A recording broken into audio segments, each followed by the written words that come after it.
Ayan, hello po sa ating lahat. So, si Eds ay lalong mapapalapit nga po kay Viancy. Unang-una, maraming salamat sa supporters, sponsors, viewers, commentators, nagbibigay ng mga positive advices patungkol nga po sa kanilang dalawa na huwag magpa-apekto sa mga basher. Ano kasi, no?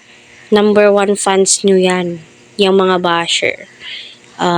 Inaabangan nilang magkamali kayo para maibash.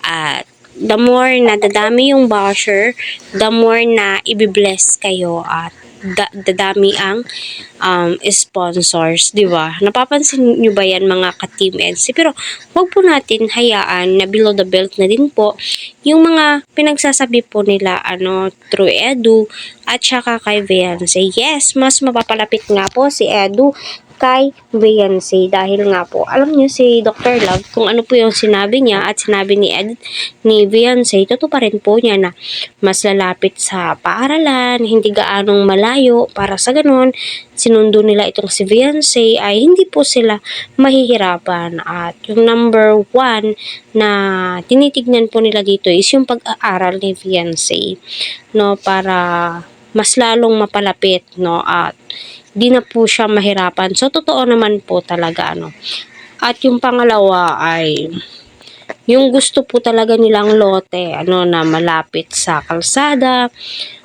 pwedeng pagkakitaan, like magluto-luto sila ng mga ulam, which is ginawa po ni Dr. Love. Kaya suportahan po natin, ang YouTube channel ni Dr. Love kasi updated po yan siya, nagla-live ata yan.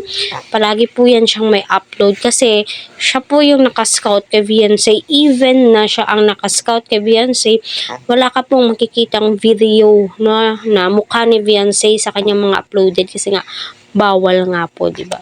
So, patuloy po natin suportahan syempre si Kalinga Prab, Eds, Kuya Val. Wag po natin skip ang kanilang ads, para sa ganun ay marami din po silang malingap. Kita naman po natin kung gaano kasaya si Viancy, gaano kasaya, deserve po niya, ang tulong na ibinibigay po nila Eds at ng mga sponsors at saka ni Kalinga Prab, diba? Yung tipong down na down ka na, yung tipong na iuuwi ka na doon sa tita mo, doon ka na titira, doon ka na mag-aaral kasi hindi nga po kaya ng kanyang magulang. Pero dininig ng Panginoon, basta mga mababait, family oriented na sa puso at yung inuuna yung kapakanan ng kanyang magulang at kapatid, lalong binibless po talaga, 'di ba? Kaya deserve na deserve po nila itong biyaya.